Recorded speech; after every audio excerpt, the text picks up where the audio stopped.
guys, welcome back to another video. So today I'm going to be taking a look at the Zoom G2 and talking about that a little bit.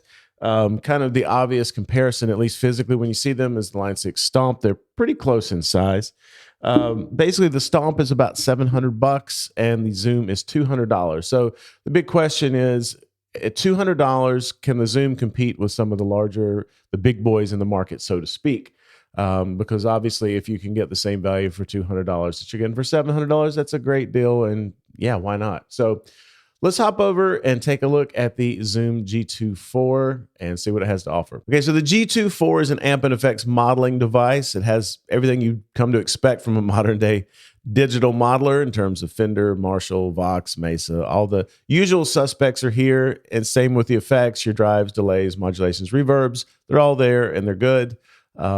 It also has an architecture where you have 6 freely assignable effects blocks. You can put anything in any position, which is nice. Has 3 foot switches you can use to change presets or turn on and off effects in real time, which is also pretty cool. So the feature set's pretty good. And in addition to that, it has an 80-second looper and a drum machine built in, actually, which is a pretty nice practice feature. It's not likely something you'd use live, but a lot more fun than practicing to a metronome. But the big question that everyone wants to know is, how does it sound? Does it sound, as good as units that cost 2, 3, 4 times what it costs? And my conclusion is it actually has some really good sounds in it. The intro to this video was one of 6 original amp models that Zoom has in there. It was called the Red Loom, and I was really fond of it. I'm going to play through another handful of amp model examples for you to check out. I mean, really, ultimately, it's up to you what you think of the tones. So you can see what you think there. Also, if you're interested in the Zoom or the HX Stomp or any other digital modeling device, you'll find some links down below in the description. They are affiliate links, so it does help support the channel if you're looking to buy one of those anyway. So please check those links out. Also, while you're here, like, comment, subscribe, hit the bell notification, all that good stuff. You know what to do. So let's go ahead and hop in. Let me let you hear some sound examples, because that's what you're here for. And then we'll talk about the features, the pros and cons afterwards, and see if it really does stack up for such a small price tag.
So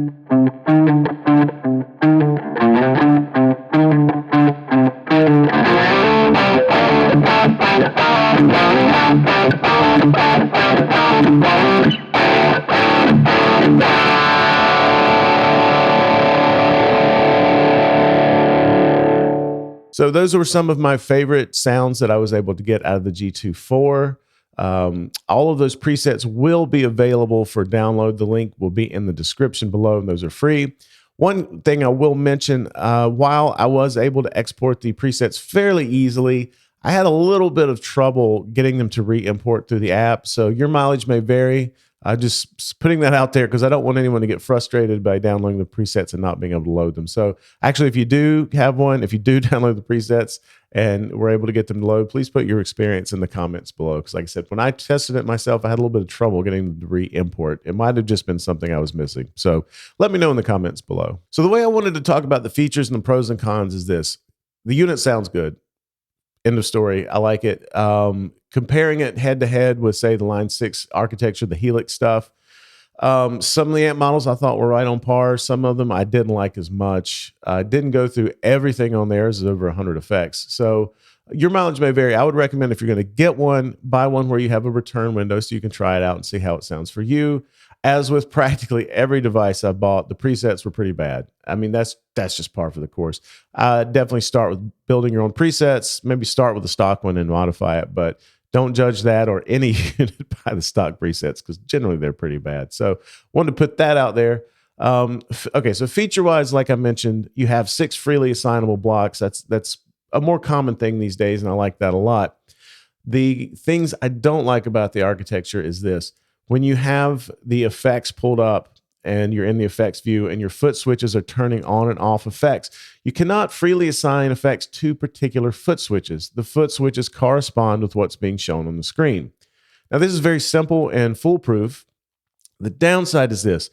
If you are wanting to control amps or effects preamp and postamp, it's a little tricky because you're only able to see 3 effects on the screen at any one time. So essentially, if you want pre and post, your amp's going to be in the middle, and so you basically can just control 2 effects at one time.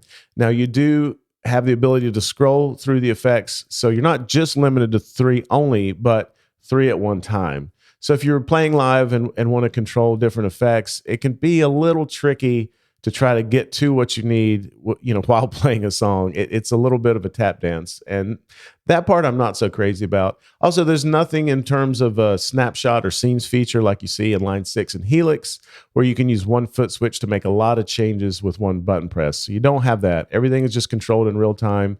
And again, that the one thing that personally would kind of get in my way is the fact that you can't assign certain blocks to certain pedals. You just have to go with what's on the screen, meaning you're going to do some scrolling if you need to control a lot of stuff. Okay, so one of the hallmark features on the Zoom is they use a multi-layered IR approach. What that means is they have taken the IR of a particular cabinet and they have shot the IR at 3 different volume levels. What that means is, and for anyone that doesn't know, an IR is an impulse response. It's a way of capturing the sound of a speaker cabinet. So the reason they did it at 3 volume levels is so that as you back off on your volume knob or play softer, it will clean up more naturally as the real tube amp would. And it's a great feature. It works well. It's pretty smooth. You don't notice it happening. You don't feel a switch, from one IR to the other, which is good. You really shouldn't notice anything. You should just play and it should feel natural, and it does. I think this helps it punch above its weight a little bit in regard to the dynamic and the cleanup. I find that part is fairly on par with some of the higher end modeling devices I've used. So it's a really nice feature. One thing though about IRs is this: there is no customization available on this unit. There are no user IR slots. You can't load in your own. Also, whatever cabinet is paired with the amp models, that's what you get. You can't change it. You can't pull up one amp model and change the cabinet for something from another amp model in the unit. It is just as it is. Having said that, they sound good to me. I didn't feel the need to do a lot of switching around. I didn't feel like it was lacking. I just pulled it up. This sounds like a Bassman. This sounds like a Deluxe. Would it have been nice to be able to switch around the cabs and the mic and change the way the mic's positioned? Yeah, I like that. I use that all the time with Line 6 Helix. It's a great feature. But again, apples to apples. You're not paying what you're paying for the higher end devices. You don't have the same level of customization, but the amps do sound good. And I think the inclusion of the multi-layered IR is a great feature, which helps out, the dynamics and naturalness of the way they sound and play anyway. So for what it is, it's pretty good, but did want to make you aware if you are planning on customizing it and loading in your own IRs, you won't be able to do that with this device. Zoom's made a kind of interesting design choice. At the top left of the unit, you have one standard foot switch, which takes you from effects view to preset view, but you have 4 small buttons, I call them soft buttons, little plastic buttons, surrounding it that are used to scroll left, right, up, and down. If the unit's sitting on your desk and you're kind of working the pedal with your hand editing, it's fine. It works great. However, on the floor, one of the things I found is, well, first, the buttons are pretty small. You have to be, kind of careful that you're being accurate when you hit them with your feet. But also, if you're using your right foot in particular, at least for me, every time I used those buttons, my foot was blocking the screen. So if I was scrolling to the effects or scrolling presets, I had to hit the buttons and then move my foot out of the way to see what was happening on the screen. Kind of annoying, to be honest. Given the size of the unit, I don't know how they could have done that differently. So I'm not criticizing it as a bad design per se, but it was a little awkward to use in practice. Also, again, in terms of the scrolling feature, if you have 6 blocks and you need to scroll, it scrolls 1 block at a time. It does this because as you scroll, it selects that effect. So if you need to edit, that's how you get to whatever effect you want. But let's say you're on block 1 and you need to turn off block 6. Well, you're going to have to scroll until block 6 is in view. So you're hitting the scroll button several times. Again, if you're in a live situation in the middle of a song, this can be a bit of a challenge, to be honest. It's kind of tricky to get that smooth and correctly. Again, like a snapshot feature or being able to assign blocks to certain presets would certainly have helped out this situation. So that part's a little cumbersome. As far as editing effects, basically you just select what block you want to edit. There are 4 encoders beneath the screen. You start turning one of them. It brings up the parameters you can adjust, and off you go. And that's pretty straightforward and simple and easy to do. Another thing that was a little quirky to me and not really something I was a fan of is if you want to do a tap tempo and change the tempo of your preset, there is a BPM block at the very end of the chain. After your 6 assignable blocks, there's one pedal effects block. So you can use it as a volume pedal. By default, I think it's a volume pedal, wah pedal, that sort of thing. If you have an external expression pedal, you can control it with that. So the 8th block is the BPM block. So in order to set the BPM, you have to scroll all the way to the end of the chain, and then the far right foot switch will blink, and that's your tap tempo. I tend to do a lot of stuff with delays where I really like them locked in, and also modulations. I like having those locked into the tap tempo. So it's a little bit of a pain to have to scroll all the way over to set it. The upside is you don't lose a foot switch to be dedicated to the tap tempo. So that's a plus. But again, the way I had explained earlier, where if you're doing pre and post effects, your amp sitting in the middle, so you're kind of losing a pedal anyway. It would have been nice if there were different foot switch modes, the way line 6 is set up to do, where you can kind of pick and choose how you want to control it. If you would prefer to have 3 on-off switches, or if you want to have one dedicated to like the tap tempo, and then have assignable what you want the other 2 to do, that would have been a nice touch. But again, we're talking about a much lower priced unit, so I understand that you're not going to have all the bells and whistles. But control-wise, I guess what I'm getting at is I don't feel like you have near the level of real-time control as you would with like the Line 6 and the Fractal stuff. One of the things that it does not have is an effects loop. So you cannot route your own effects through the unit internally.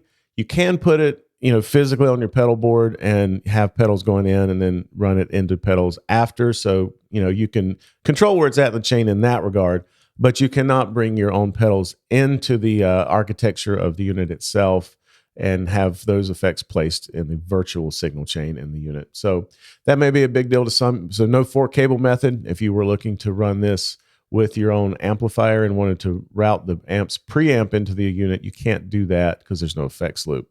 So that's something to think about. Another probably cost-cutting feature. May matter to you, may not. Just wanted to mention it. Another nice feature is this unit is a 2x2 audio interface, so you're able to record directly and get audio back out directly from your computer. I think this should be standard on any digital modeling device, and I think for the most part it is. But they did include that. Hats off. That's a great feature, especially at this price point. Lastly, there is an app that you can use to edit and manage your presets. The app itself is pretty good, to be fair.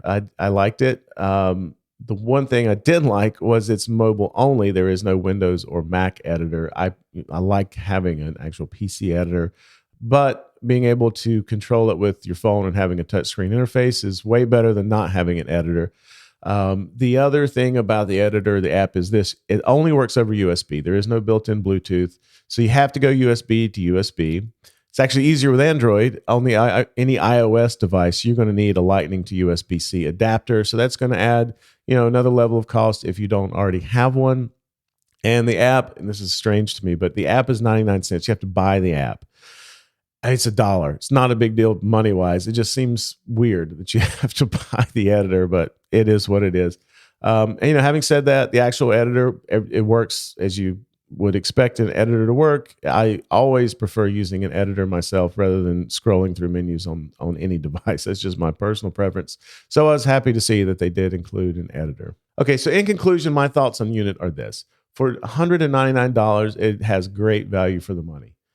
I could see using this as just additional effects for my existing rig. I would have 3 foot switches. I would just set up 3 effects I wanted to use. It would have its own thing, so I wouldn't have to worry about DSP power on my main unit. It would just be adding stuff that I couldn't cram into my normal preset. So for $200, that's still a great deal. It also would be a good backup. If worst case scenario, my rig goes down, I could run this to front of house and get through a show and have usable tones. So yeah, I think it's very good value for the money. Is it as good as the more expensive units like the HX Stomp or the Fractal FM3? No, it's not. It doesn't have the same feature sets and the flexibility. It doesn't have an effects loop. It's probably not going to get the same type of regular firmware updates, adding new amps, effects, and features. But again, you shouldn't be expecting that for what you're paying. It is what it is. Beginners, I think, should take a look at this for sure.